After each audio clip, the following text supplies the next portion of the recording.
Jo më larg se sa sot, ishte ambasadori Bushati që ishte ambasador pranë Selisë së Shenjtë, thoshte një gjë, unë gjithmonë kur takoja kardinal në Itali i thosha ne kemi qenë krishterë përpara jush. Ata qeshtën dhe detyroshin thoshin po, pasi Shëmpali predikoi së pari në Iliri. Po bazohet edhe kjo që për shembull në vitin 58 mas Krishtit në Durrës është kapelja e parë dhe 300 vjet më parë është në Shkodër. Dhe me ediktin e Milanit në vitin 321 mas Krishtit ka qenë Konstantini Dardan me gjak shqiptar i cili evolosi të drejtën ligjore të katolicizmit i cili zhvilloi në katakombe.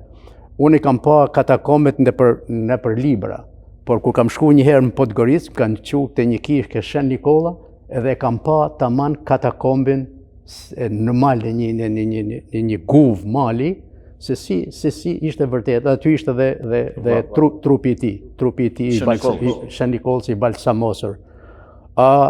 Tani pse merr histori? Do më thënë, kjo është, si thush, ana historike. Ana tjetër është që Papa Francesku, i cili është i pari papi Romës jezuit që kalon në Franceskan, i pari pap që viziton një vend evropian edhe viziton Shqipëri, ka rëndësi të jashtëzakonisht veçanta sidomos për kombin shqiptar. Le ta marrim për gjuhën shqipe, e cila ka qenë gjuhë zyrtare në Vatikan. Gjuha shqipe. Shumë ka qenë gjuhë zyrtare në është fol në atje. Në Itali janë 4 universitete që është mësu shqip. Të cilat këto universitete përgatitishin edhe si thushë me shtar në mënyrë që kur të vinë në Shqipëri ose në zonat, sepse ne themi në Shqipëri dhe konsiderojmë Shqipërinë në të anën territoriale, po të konsiderojmë Raguzën e gjithë Arbërinë, ka qenë shumë e madhe, apo jo? Edhe për këte janë ndërtuar edhe universitetet. Ka rëndësi për gjuhën. Po të kemi parasysh në vitin 1555 është përkthy Biblia në Shqip ma parë se në latinisht. Pra, ne kemi përkthy si mas dokumenteve, kemi të përkthymë për para se italianëve. Ka rëndësi për simbolit kombëtare. Para se në italisht, jo në latinisht. Po, italisht. Ne ka rëndësi për simbolit kombëtare. Për shumë ka rëndësi sepse ai ka vlerësu në një kuptim jo vetëm metaforik, por shpirtëror, kontributin e Gjergj Kastriotit atletit krishtimit për këtë. Ka vlerësu për shembull kontributin e Nana Terezës, se ishte vetmi pap që e shpalli. Ka vlerësu, është rëndësishme sepse ai ka vlerësu gjakun e martirëve të Kishës Katolike. Sidomos 40 martirëve dhe janë përqese disa të tjerë. Edhe domethënë ky gjaku i martirëve, i bekuar, domethënë hyjnisht, doli mpah domethënë puna e tyre, kontributi i tyre, sepse priftrit në ato vite nuk kanë qenë vetëm se kanë dhënë mesh. Ato kanë kryer disa profesione të tjera, kanë qenë edhe mjek, kanë qenë edhe muzikant, kanë qenë edhe piktor, edhe mësues, edhe shkrimtar, edhe poet. Domethënë ato kanë lënë një kolan të jashtëzakonshëm të historisë kombit shqiptar. Po të kujtojmë mjedën, po të kuptojmë fishtën, kuptojmë edhe anën e tyre poliedrike. Megjithatë, ka një rëndësi tjetër për popullin shqiptar, sepse këto 40 meshtar i lumturoi. Tjetër ka një rëndësi sepse ai shpalli një kardinal, do të thënë pasuesi i kolegjit. Edhe unë mendoj se këto janë disa pika kryesore ku merr rëndësi edhe që ne duhet i vlerësojmë edhe të i evidentojmë, domethënë për t'ia lënë brezave këtë pasuri të madhe që la Papa Francesku në Shqipëri. Edhe unë ju falenderoj për punën, për hulumtimin që keni bërë jo vetëm këtë libër, por për të nxjerrë këto vlera për kombin shqiptar, relacionet me Kishën dhe relacionet me Vatikanin. Mundi, ti fillove të tregosh emocionet e tua vetjake përpara takimit me Papën. Mund na tregosh çfarë u biseduan në ato momente sa ishit në praninë e mëkëmësit Krishtit? Po, kuptohet është emocioni veçantë se po them kur të afrohet ati shenjt edhe mishi I trupit të bëhet me puprizat, me thënë për emocioneve. Dhe ne së bashku si Federat Vatra na kishim përgatitur edhe një statuj të Nën Terezës. Dhe në ata pak minuta që ati shenjt kalon aty përpara dhe përshëndetet me ju, kryetari Berisha I kërkoi edhe njohjen e Kosovës shtet nga Vatikani.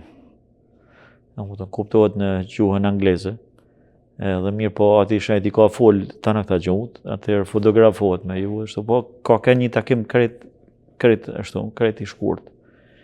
Dhe bekim takim u kërku dhe njohja e Kosovës si shtet I pavarur. Okay. Me që përmende këtë është fakt që në ceremoninë e varrimit do të janë edhe kryeministri I Kosovës dhe presidentja e Kosovës. Në këtë mes, natyrisht për të forcuar më tej atë idenë që keni nisur ju për të mundësuar njohjen e Kosovës nga Vatikani. O gëzuat në Mother Teresa, më thënë kur ju dhënë atë jo. Edhe atë mori atë kuptojnë e marrën ata që e shoqënojnë ata, gjitha dhuratat që ishim me disa grupe shqiptare. Rafael ishte edhe një në gëzimit, për shembull se organizatat regjistrohen në Vatikan, edhe ata I thrasin me mikrofon në midis sheshit Shën Pjetrit. Po. Thotë mirë se keni ardhur thotë Federata Panshqiptare e Vatrave Amerikës. Jo, në gjuhën italiane. Po. Edhe kam fjalën që veç kishim me të gjithë se sheshi mushëm plot me njerëz. Edhe kishim me të gjithë për në Vatrën midis Vatikanit. Edhe por ishte emocion I bukur. E kaluam mirë, ishim me familje. Si thash kishim dëshirë të tanë me pas një audiencë private që ti ishte një grup që ti bekon por nuk e mujtën, nuk ka se ne e kemi marruar punë, ne prapë ky ka ndruar jetën, ne do të vazhdojmë prapë përpjekjet e tona që marrëdhëniet e Federatës Vatrave me kanë sa më të afërta me Vatikanin. Bile pse jo kena pas dëshirë edhe me kena folur me Don Fredin, që ti të një grup I vogël edhe shqiptarëve për shembull këtu kur shkohet bëhet një takim tjetër. Të ndalemi tek Papa dhe Shqipëria. Ju ishit gazetar, e keni ndjekur hapasapi vizitën e Papës në Shqipëri në atë periudhë. Çfarë mbani mend ose çfarë do të kujtoni të veçantë? Në lidhje me vazhdu pak fjalën e Mondit. Patjetër. Për shembull, mendoj që nuk do ishte prit kjo ditë, si thotë, vdekja e Papës që ne të flisnim sot. Për shembull, botimi I këtij libri është dash fjala vjen ndoshta me bande të bënim ndoshta edhe një bisedë me komunitetin. Vizita e Vatrës ose çdo vizitë tjetër që përfaqëson komin shqiptar mund të bëhesh edhe një aktivitet kushtuar kësaj ngjarje. Pse? Se ngjarje pason ngjarje, rritet emocionin, rrit kurreshtin, por edhe transmeton ke brezat mesazhet pozitive, që njeriu ka nevojë për energji pozitive, sidomos kur je emigrant jashtë. Tani, unë kam pas disa, zakonisht në punën time, mbledh materiale kështu, kam një ide, pastaj kur vjen një diçka e re, ma ndryshon atë ide, po marr nga ajo, edhe vizita e Papës më thanë drejtën që do bënte lajmi, që e dha në sheshin Shën Pjetri, në meshen e Angellit Zotit për kujtimit, Angellit Zotit, atëherë I tham domnues që do vi dhe unë në Shqipëri. Kështu që preva biletën, në Vjen u takuam edhe me delegacionin e kishës Zojes Shkodrës, edhe kështu mora pjesë në vizitën e Papës. Si thush, sapo zbritëm në aerodromin e Rinasit, po përpara në Vjen ju mora nga një intervistë dom Pjetër Popës dhe dom Nos, dhe më kujtohet edhe Marash Nuculës, si ishte I shoqëruar me këtë, ishte pjesë e këtij delegacioni bashkë me të Nik Ivanaj, edhe Kolën, nga një intervistë shkurtër atyre, dhe s'po sa zbret, domethënë, ndjen ato drithërimet e para, se është ajo energjia tokës që të thith, edhe e gjithë rruga me fotografitë e papës, që nga raporti i rinës deri në shesh, ishte edhe mesazhet e tij në pllakatat venosura. Mendoj që ata që janë marrë me organizimin e pritjes papës kanë bërë një punë të jashtëzakonshme, perfekte. Sepse atje ku vendosi të bëhej mesha, janë 3 godina të arkitekturës italiane, është Universiteti i Arteve dhe arkeologjiku. Kam shku një natë përpara se sa domethënë të bëhej zhvillohej mesha e nesërme. Treja banin fotografi aty ke Ilteri, ku do mbash mesha me atë fotografinë e Zojës Shkodrës, student, 3 njerëz, edhe një gjallërik, pastaj kishte 40 martirët që ishin vendos aty, edhe një atmosferë shumë domethënë mallëngjyse do thoja, por ka edhe një diçka që shiko, për herojt thonë që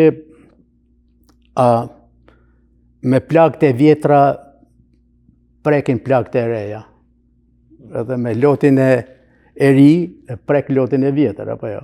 Edhe kështu, ndoshta me këtë ndjenjë kam shku, dhe kam një gjuhë krejt meshën, kam lidhë gjitha materialet e mundshme, pastaj kam pa dhe shtypin të nesëm për në diçka se nuk mund t'je rocker gjitha, kam intervistu, bile pash një fëmijë, ishte 10 vjeç ai fëmijë, me një flamur të Vatikanit dhe flamurin kombëtar, po e tërhiqte teatrin, i thashun ku po shkon? Do shkoj të takoj papën e djali 10 vjeçar, i thash e çfarë besimi je?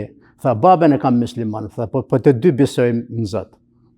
Ishte shumë interesante. Pastaj kam intervistu njerëz, personalitetet kishës, personalitetet të tjera, njerëz edhe të huaj, kam marrë pjesë edhe në meshën dhe ka qenë diçka shumë emocionuese kur ka taku që sot është kardinali Nestor Shanin, që i puthi dorën dhe u përull meshë, ose edhe Marijes, motrës Marije që ka vujt në për burgjet e komunizmit. Mund të them shumë gjëra, por këtë libër ku pasqyron pra vizitën e Papa Franceskut në Shqipëri, pasqyron, domethënë këtu brenda në 370 faqe, është jeta e martirëve, jo vetëm si rregulltar të misionit katolik, por dhe veprat e tyre që kanë bërë, në letërsi, në art, në kulturë, dhe në shërbesën më të shenjtë që kanë bërë populli shqiptar. Është historia që mendohet të 11 papëve të Romës, që kanë qenë me gjak shqiptar, edhe historia e lidhjeve të marrëdhënieve midis Shqipërisë dhe Vatikanit. Domethënë, këtë e kam përmbledh në një botim, edhe domethënë nga tetori që jam kthyer nga Shqipëria, e kam arrit ta botoj në qershor të vitit 2015. Është libri i parë që është bërë për këtë vizitë, papës në Shqipëri, nuk është bërë deri tani. Tjetër special. Jo, nuk është bërë, e kam ndjek atë, nuk është bërë, por edhe mu thënë nuk ndihem edhe shumë mirë, kur për shembull ky libër nuk e dhan as lajmet në gjuhën shqipe në Rom, megjithëse ja dërgova, atë nuk u ftova për shembull më thanë me fol, që unë kam qenë edhe korespondent në Shqipëri, kam fol për Radio Vatikanin, po nëse nuk demoralizohem për atë. Po megjithatë ju thot jeni vlerësuar me medalje papnore. Po, tani ishte problemi kështu, libri u shpërnda në Tiranë, në 2015 në qershor po sapo doli, disa kopje shkuan edhe ambasadës Vatikanit në Tiranë, dhe me 13 qershor të 2015-s, unë e kam promovu librin në katedralen e Shën Palit në Tiranë. Mbasi, edhe pse vendosa atë, edhe pse kërkova, ishte fakti sepse unë e kam hedhë një lopat dhe në gurë themelin asaj katedrale, bashkë me doktor profesor Sali Berishën, edhe me Zev Brozin. Atëherë ishim pak katolik në Tiranë dhe u kërku, bile po kërkoshim me gjeti katolik dhe miku jonë i përbashkët, Ilir Zhillë, thotë unë kam një katolik aty në Agjenci Telegrafike Shqiptare dhe po bëjmë pjesë të delegacionit shtetëror. Atëherë është marrë vesh se ka dalë një libër, sigurisht i ka shku dhe Shtetet Vatikanit nëpërmjet ambasadorit, edhe ai erdhi në promovimin e librit dhe tha në pamundësi që t'i adhurosh ti papës, me qenë se ti je në Amerikë, të përgëzoj për punën që ke bë. Ne kemi institucione të kultit tu në Tiranë, kemi edhe shkrimtar që kanë shkruar për Kishën Katolike, po ti vjen nga një punë e ranë, unë e di se atje puna është si në minjerë, edhe ti për kaq pak kohë e kam lexu librin nëpërmjet me ma përkthy, tha tjerë, ma kanë përkthy, dhe jam impresionu shumë. Prandaj tha nga Shteti i Vatikanit, nga Selia Shenjtë, po të dërzoj dekoratën pontifika për kontributin që ke bë për këtë vepër që besoj thotë që nuk e ka bërë njëri.